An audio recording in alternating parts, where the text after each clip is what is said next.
Você está ouvindo o podcast Mulheres Movimento, um podcast sobre os trânsitos de mulheres pela vida e pelo mundo. Este é um espaço de diálogo para tentar entender o que faz nós mulheres nos movimentarmos. Eu sou a Flávia Shows, comunicadora, internacionalista, virginiana com ascendente em peixes e Vênus em câncer. E junto comigo está a Patrícia Silva, também internacionalista, sonhadora, leonina com ascendente em câncer e Vênus em virgem. Nesse podcast você vai ouvir um tanto de reflexão e um tanto de trivialidade. A gente fala sobre sonho e impedimento, sobre mover, mas também sobre saber ficar parada, sobre o que nos engrandece, mas também sobre aquilo que nos violenta, sobre amor ao outro e também sobre pertencer a si mesmo. Vem com a gente!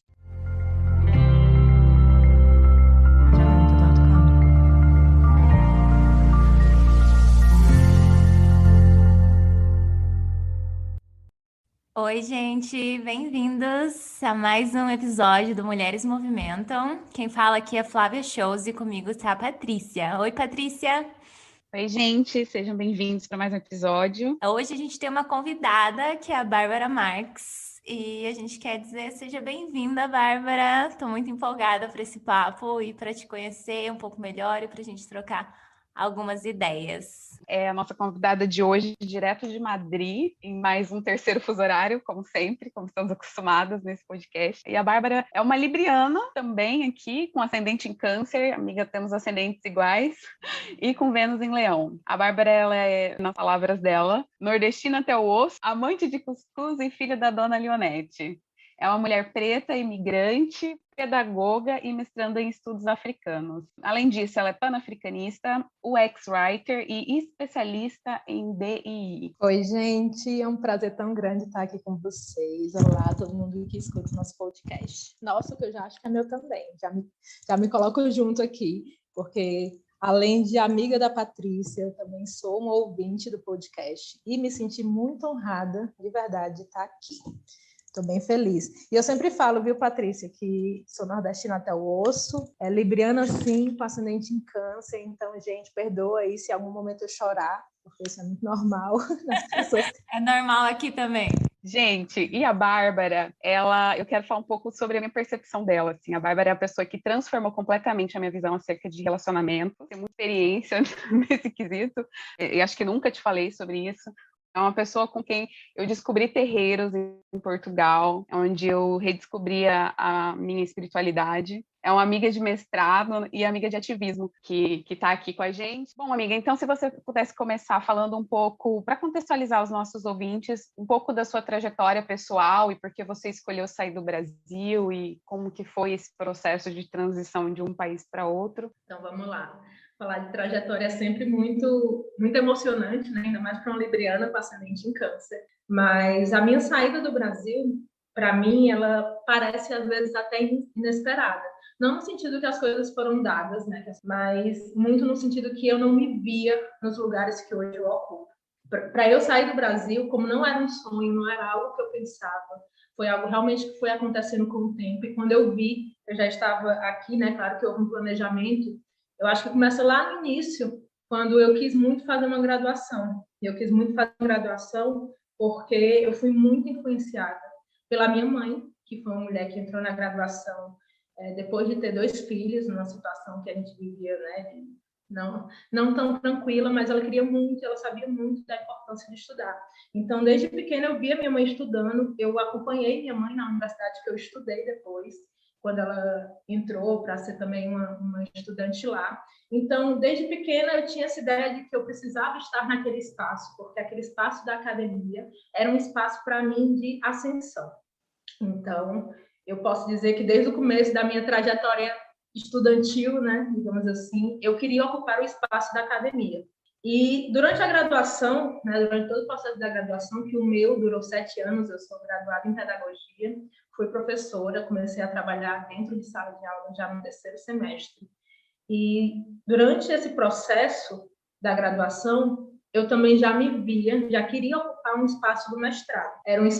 Foi assim o meu segundo passo, digamos, dessa jornada que eu projetei, porque até aí eu projetava as minhas jornadas, né, de uma forma muito metódica até o segundo passo, para onde é que eu queria ir. Simplesmente, quando eu estava nesse processo de terminar a graduação e ir para o mestrado, eu pensava em fazer mestrado na minha cidade, né, na minha universidade ou na Universidade Federal, mas esse caminho passou por algumas voltas, e esse caminho do mestrado coincidiu com uma época que minha mãe saiu de Fortaleza e foi para Portugal. É uma época que eu não morava mais com ela. E nessa volta ela disse: minha filha, por que você não vai fazer seu mestrado em Portugal e fica lá um tempo comigo? E foi incrível o quanto aquela proposta que ela me fez soou para mim como algo totalmente inesperado, porque apesar dela já morar em Portugal há mais de 2 anos, eu em nenhum momento tinha pensado em ir para Portugal ou fazer esse mestrado em Portugal, para exatamente mostrar como muitas vezes eu nem sonho com os passos que eu vou dando, eu não conseguia nem sonhar com isso. Então, durante esse último ano, eu me preparei para terminar a graduação, que faltava a velha e boa monografia. Terminando a graduação, eu saía do emprego que eu estava trabalhando, juntava ali o dinheirinho desse tempo, para poder fazer essa mudança, essa ida para Portugal. Então, assim, de forma bem resumida, foi assim que eu cheguei em Portugal. Foi esse o caminho que me levou até o mestrado de estudos africanos. Muito interessante, Bárbara. Eu achei muito lindo quando você fala sobre essa percepção também de pensar coisas que não são sonhos para você ainda, mas que acabam se realizando porque você em algum momento decidiu optar por esses caminhos, né?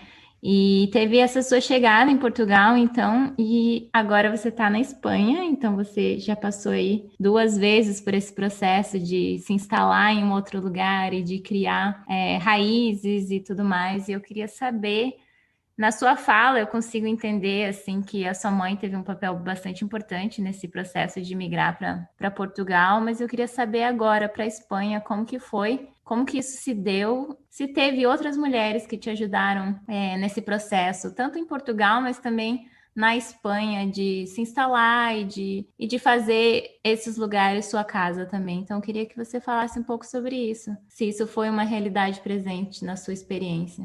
Eu sempre falo que depois que eu saí do Brasil, eu comecei a ver um mundo, e não por conta da mudança geográfica, obviamente, mas por estar em um lugar que eu não tinha projetado de uma forma, sabe, de uma forma tão estruturada, de uma forma tão antiga. Realmente aconteceu.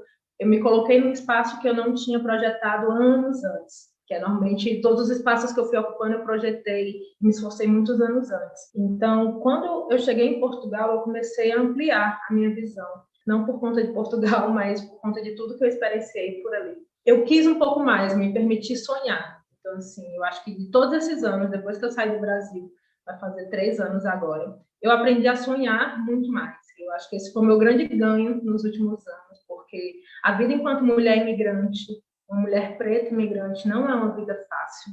É uma vida que, para quem fica lá no Brasil, às vezes olha e pensa: nossa, que maravilha, mas esse movimento, ele também é atravessado de muita dor, né? Mas essa dor, apesar de eu não achar que ela deveria existir, ela traz muito crescimento. E um dos crescimentos que eu tive foi que eu aprendi a ampliar o meu olhar sobre mim e ampliar os sonhos que eu tinha.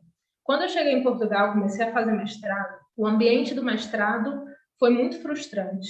E aí eu acho que também, Patrícia, pode falar um pouco, pelo menos para o que eu esperava, e eu deixei isso muito claro durante a trajetória, porque a universidade, ela divergia muito do que eu entendo por educação.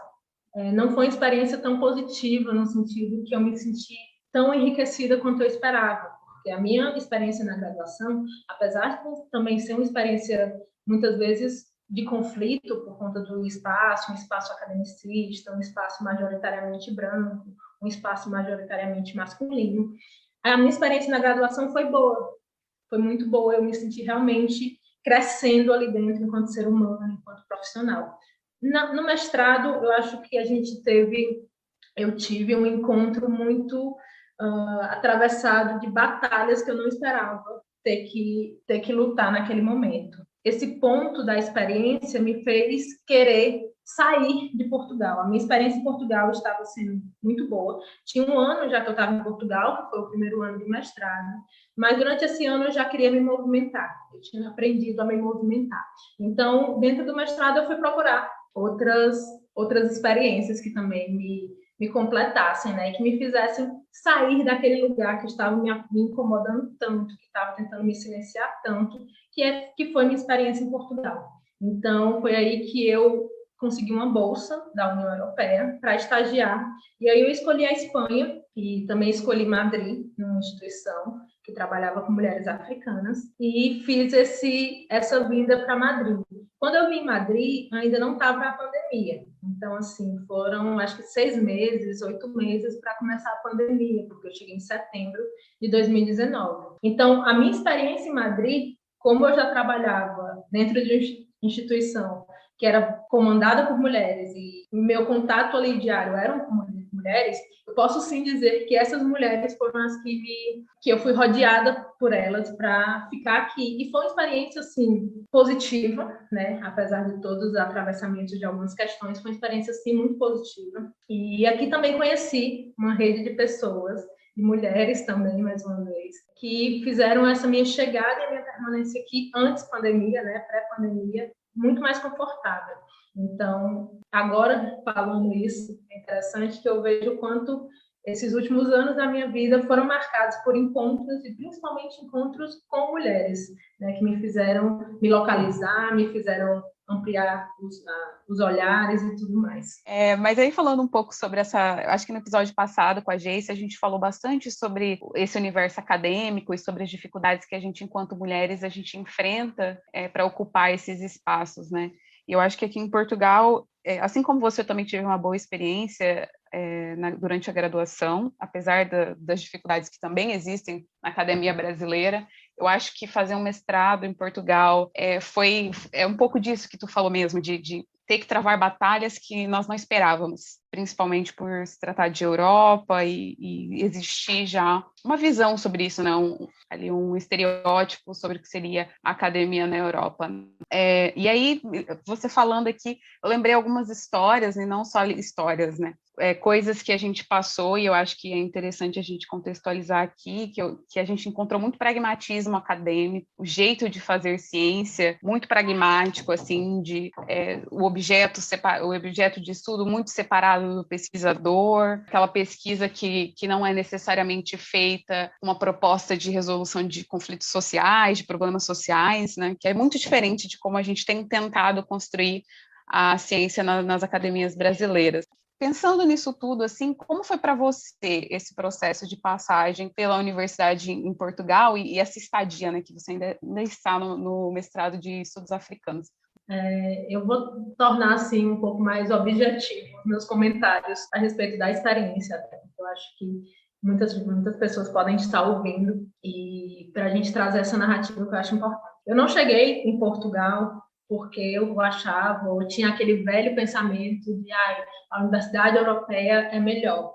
Né? Eu lutava muito, ainda durante a graduação, contra um viés da educação eurocêntrica. Então, a gente já tinha essa crítica dentro da faculdade de educação, dentro da minha graduação. E, realmente, quando eu cheguei em Portugal, eu já vim com um olhar muito crítico para autores, para metodologias. Porém, todo esse olhar crítico, ele ainda não chegava ao ponto de entender o quão grave é a forma com que eles entendem a educação, com que eles entendem o conhecimento. Por quê? Porque, na minha visão, enquanto educadora, eu não entendo o conhecimento como uma reprodução vazia de conteúdos. E o que eu senti em Portugal era uma reprodução que, além de elitista, além de branca, né, num sentido excludente, então, assim, todo o sentimento que eu tinha de estar crescendo, sabe, de estar ampliando a minha visão dentro da minha graduação, eu não vi reproduzido no mestrado. Mas, para piorar, né, porque tudo pode piorar um pouco, a gente ainda foi confrontado ali naquele espaço, eu ainda sou, né, confrontada com um mestrado de estudos africanos que praticamente rejeita autores africanistas, pan-africanistas, que trazem esse olhar mais crítico, porque a gente tem uma corrente, sim, de pesquisadores e de historiadores, e, enfim, com um conteúdo muito rico, já que era é um mestrado de estudos africanos, esse conteúdo vindo dos povos africanos, vindo dos autores, dos pensadores, das pensadoras africanos, eu achei que teria um espaço maior. Mas o que eu me deparei é que ali não tinha espaço nenhum. E eu acho que esse não é só um traço da educação em Portugal, porém, o contexto português ele é um pouco distinto de outros países na Europa, academicamente falando, não só, mas academicamente falando. Portugal é um país que se fechou muito no sentido epistêmico, digamos assim, porque esse fechamento é um fechamento que ainda tem das bases para a Europa, né? Porque a Europa ela cresceu muito nesse estilo de nós temos o conhecimento e vamos emanar conhecimento para o resto de todos os povos. Só que isso foi uma ideologia muito, muito valorizada no século XV. Eu não pensei que eu ia encontrar ainda esse tipo de pensamento em 2020, né? E foi isso que eu encontrei.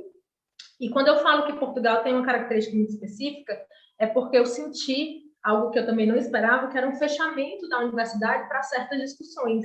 E isso me frustrou bastante, porque a gente estava dentro, eu ainda estou, né? Mas a gente estava dentro de universidade de ciências humanas, dentro de um curso de estudos africanos, e quando a gente trazia temáticas chaves, como a questão do eurocentrismo, por exemplo, né? Do preconceito linguístico, já que a gente estava ali falando de países com língua portuguesa, a gente via uma não vontade de discutir esses assuntos. E, para mim, na minha visão, dentro da minha experiência, esse rejeitar assuntos, pautas necessárias, importantes, é uma característica muito grande da sociedade portuguesa. É uma sociedade que não discute homofobia, é uma sociedade que se nega a discutir, a encarar o propriamente racismo, que é muito grande, a xenofobia, que também é muito grande. Então, eu esperava que, pelo menos dentro do espaço acadêmico, essas temáticas elas fossem abordadas com uma maior naturalidade e até mais com uma profundidade, e não foi isso que eu vi. E, além do mais, sendo bem explícita no que eu vou dizer, é uma universidade que reproduz diariamente, de todas as formas, o racismo epistêmico, o preconceito linguístico, exatamente nessa contradição, né? Uma professora de linguística está falando que o nosso português não era válido, ou algo do tipo, que aquelas palavras não eram as corretas. Então, eu me senti bombardeada de sensações e de batalhas e de discussões, e tendo que levantar essas discussões dentro da universidade, que a gente, de certa forma, já tem muito discutido isso no Brasil. Né? Não é ainda o ideal, mas dentro da universidade, dentro da minha experiência e de alguns colegas, a gente tem temáticas que são bem exploradas, que são bem discutidas, e essa não foi a realidade em Portugal. Interessante você falar isso, né? E aí, para um exemplo, acho que bem prático da gente ver isso, é um autor bem conhecido, inclusive no Brasil, que é o Boaventura de Souza Santos, que ele tem uma entrevista onde ele fala sobre como que a universidade portuguesa, né, no caso, e naquele estudou especificamente, como que existia esse fechamento e como os alunos eram, inclusive, expulsos ou até denunciados caso eles tentassem questionar o ordenamento social, assim, uma coisa interessante, assim, de se pensar e como isso se mantém hoje, né? Apesar da gente ter iniciativas de pessoas em alguns lugares pontuais, assim, eu não diria que é a maioria aqui em Portugal, mas que existem já iniciativas para tentar mudar isso, e um exemplo é a própria Universidade de Coimbra, onde hoje o professor Boaventura de Souza Santos ministra, é coordenador de um programa de doutorado que fazem esse trabalho. Mas, por exemplo, na Universidade do Porto, que é onde a gente estudou, em algumas outras universidades, ainda é muito forte essa questão do pragmatismo mesmo, né? Interessante essa questão que você traz. Exato, e eu acho importante a gente falar sobre o quão a universidade ela pode sim ser um espaço de opressão, quanto eu mesmo já, uma pessoa que tinha tido uma experiência bastante intensa nos espaços acadêmicos e que sabia me colocar, né? Eu acho que a gente ali, brasileiro, é muito conhecido, pelo menos na nossa experiência, como as pessoas que vão levantar a mão e vão questionar e vão levantar o debate sobre algum assunto. Mas mesmo a gente já trazendo isso das nossas antigas experiências, esse espaço me oprimiu muito. Terapia até hoje para lidar com essa opressão, sabe, que eu senti. E o quanto as discussões que a gente trazia, que muitas vezes elas não eram aceitas ali dentro, né, como essas opressões, elas se materializavam de uma forma tão forte que faziam até mesmo a gente duvidar do nosso conhecimento.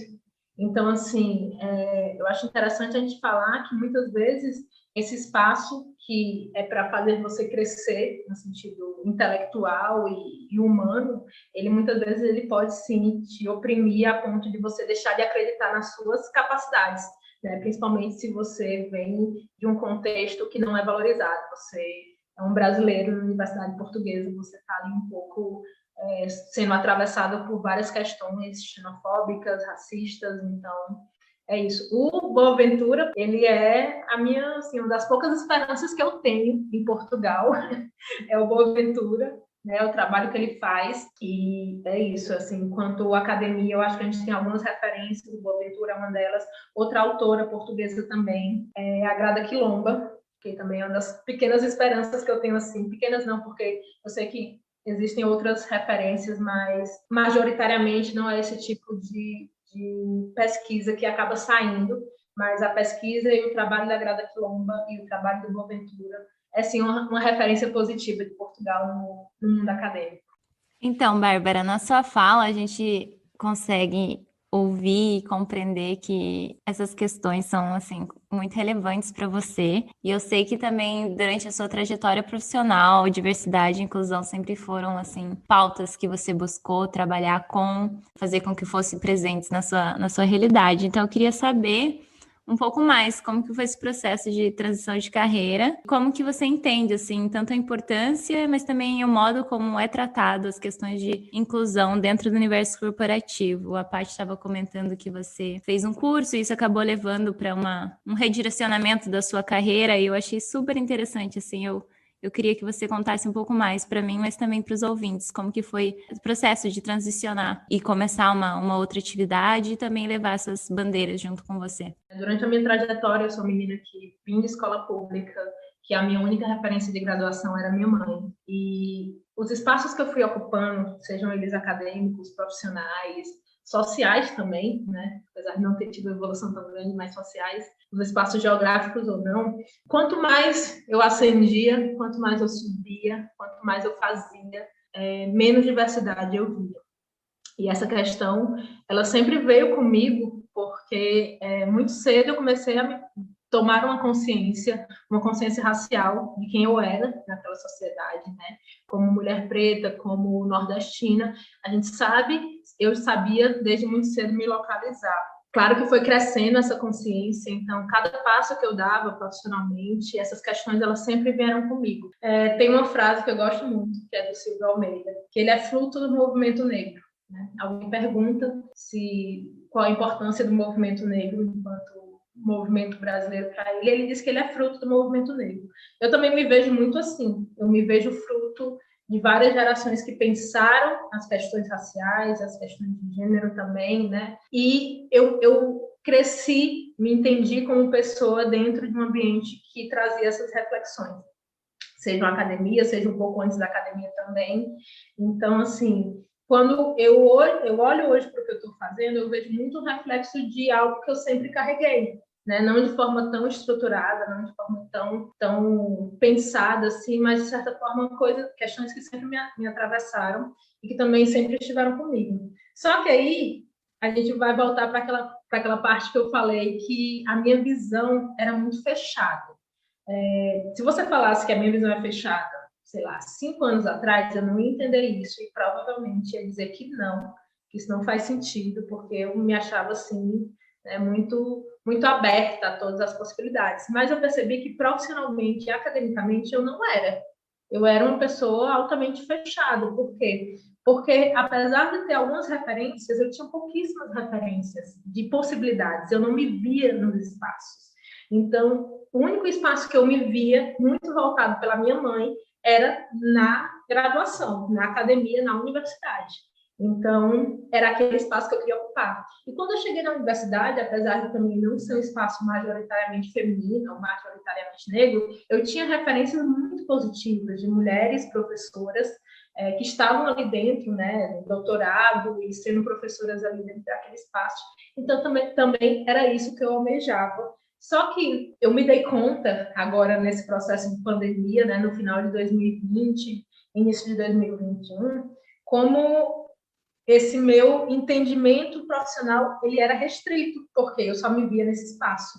E a gente sabe que, assim como no Brasil, viver da academia, né, fora do Brasil, então, é uma possibilidade muito, muito pequena, não é para todo mundo, não é todo mundo que consegue se manter financeiramente na academia.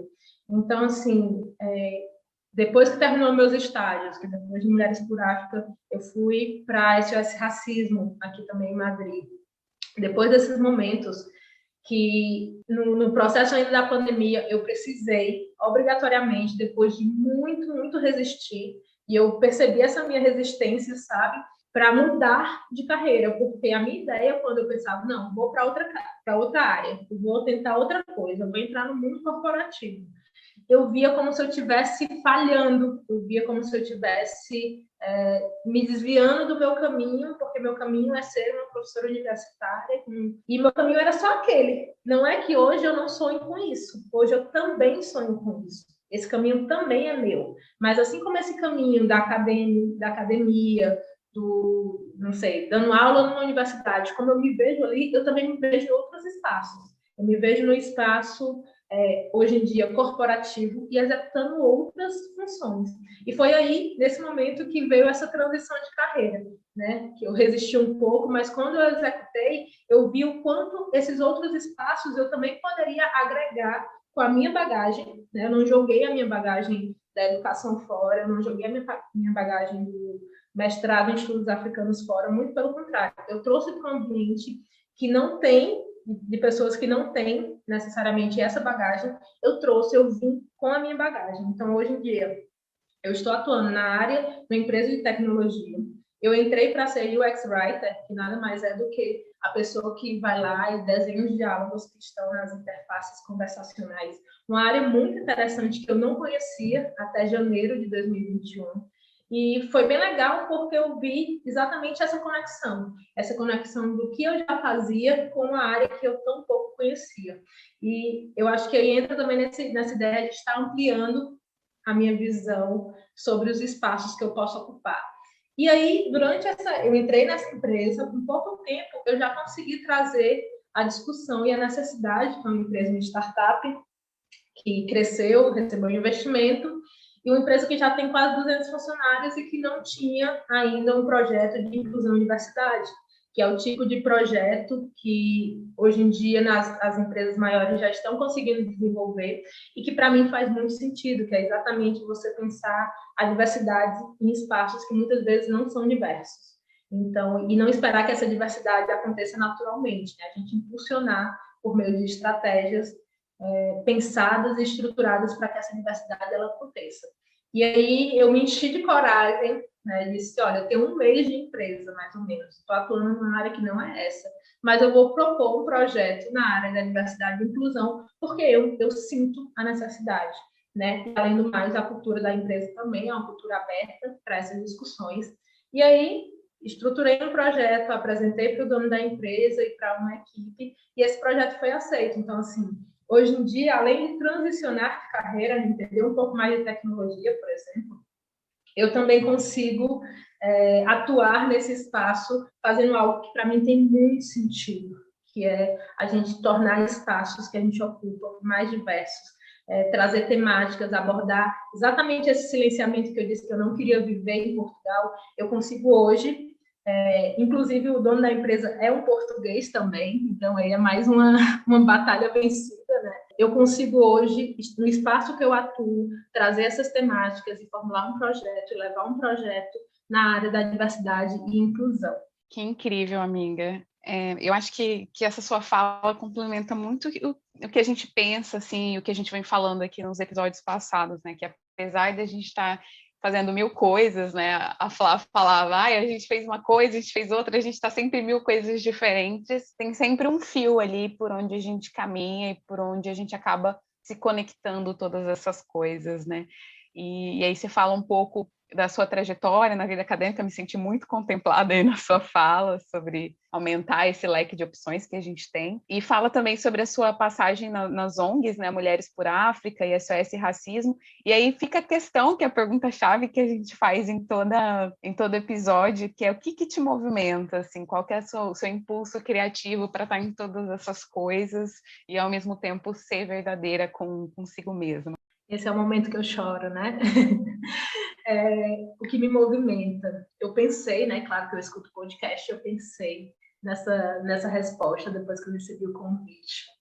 E eu percebi que muitas coisas me movimentam, sabe? Mas principalmente, é porque quando eu olho para a minha história, que é a minha principal referência, né? E sempre vai ser, quando eu olho para a minha história, eu vejo pequenas revoluções que aconteceram, né? E eu vejo o quanto a minha história tem uma potência muito grande, não só para mim, mas o quanto essas pequenas revoluções elas foram importantes. A revolução de uma mulher que não, enfim, que não se pensava no espaço acadêmico, está ocupando um espaço acadêmico, chegar no espaço de mestrado internacional, romper com barreiras de licenciamento impostas, né, de forma ancestral, digamos assim, foi imposto muito grande para a gente. Então, cada passo eu vejo como uma pequena revolução. Só que o que me movimenta é que eu acredito que todo mundo vivencia pequenas revoluções e tem o direito de vivenciar pequenas revoluções.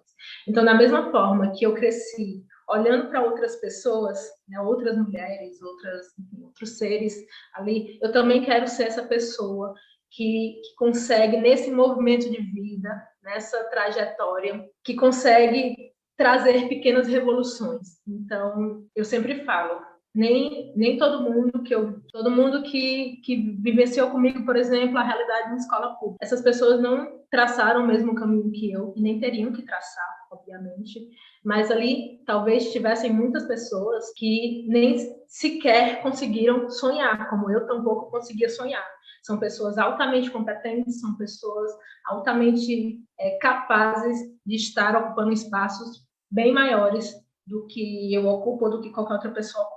Então, quando eu olho para isso, né, e eu vejo o quanto foi necessário eu romper com padrões para me movimentar, eu queria, e o que me movimenta hoje é essa sensação de que nem que seja um pouquinho, nem que seja de uma forma muito reduzida, a gente consiga fazer essa roda girar, sabe? Fazer com que mais pessoas que também, assim como eu, não sonhavam com nada que vivem hoje, elas consigam romper e se ver nos espaços. Então, acho que o trabalho que eu executo hoje, mas não só o trabalho que eu executo, a visão de vida, de mundo que eu tenho é muito pautado na possibilidade de colaborar um pouco com esse movimento social, né, que é um movimento de massas também, que está acontecendo, que é realidade, que é muito necessário.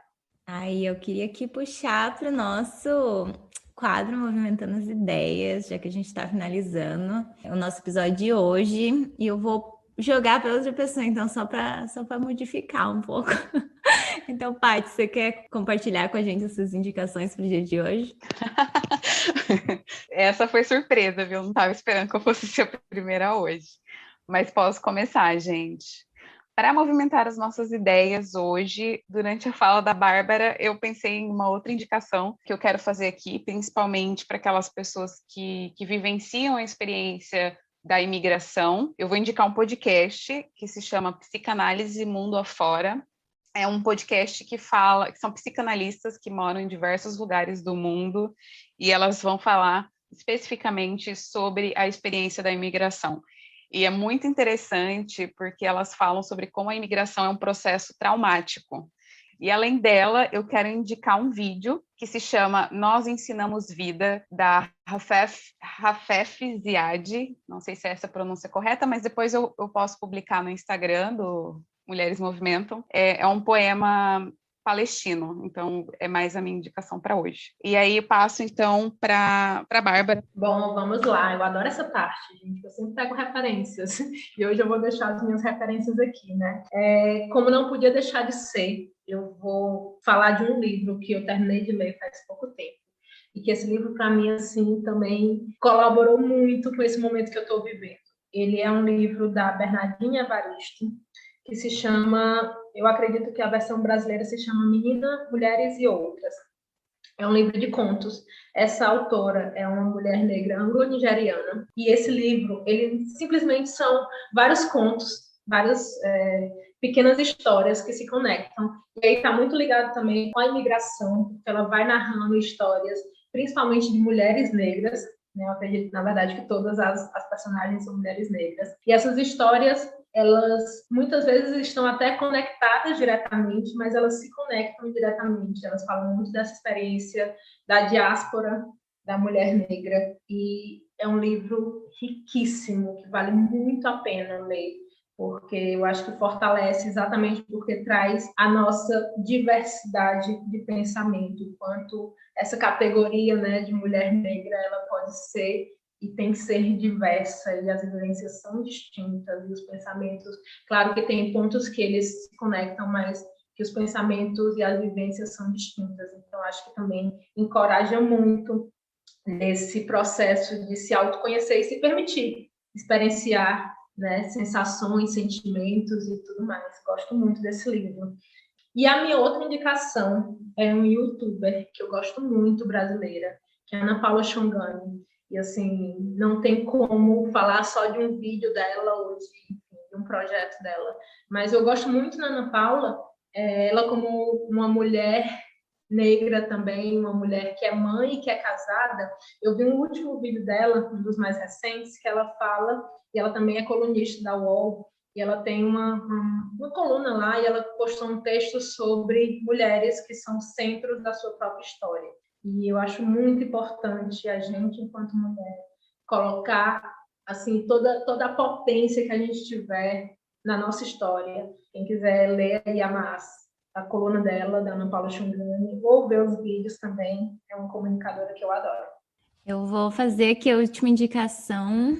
Eu vou indicar o Ailton Krenak como escritor, mas ele também é um líder indígena, ele é de Minas Gerais, ele é ambientalista e filósofo e traz tantas questões super pertinentes nas obras dele, e é uma leitura muito fácil, assim, ele tem alguns livros que são muito fáceis, então para quem está começando a ler, quem ainda não tem o hábito de leitura, eu acho que é uma maneira de se iniciar muito boa e muito relevante. Ele é super importante para o movimento indígena e reconhecido internacionalmente também. Ele teve uma participação durante o processo da Constituição de 88, é uma personalidade muito importante, assim. Eu acho que é bastante relevante nesse contexto Brasil que a gente está vendo tantos ataques às populações indígenas, que a gente preste um pouquinho mais de atenção e se dedique a conhecer um pouco mais a luta e a diversidade dos povos que a gente tem em território brasileiro.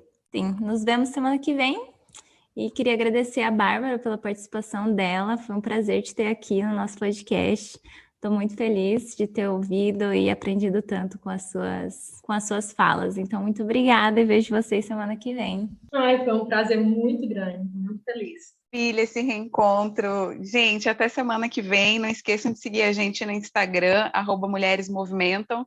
Bárbara, se quiser deixar seu Instagram para quem tiver alguma pergunta, quiser saber mais. Gente, eu nunca sei meu Instagram de cabeça, mas eu acho que é Babi_Marques. Enfim, bota lá Bárbara Marques, procurando lá no da Patrícia, ou então lá no Instagram do Mulheres Movimentam, porque eu também já estou seguindo. Muito obrigada, meninas, foi encantador estar aqui. Obrigada, tchau, tchau.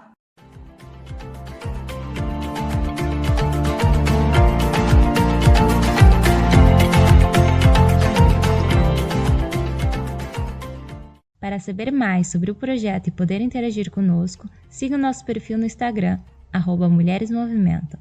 Nosso e-mail de contato é mulheresmovimentam@gmail.com.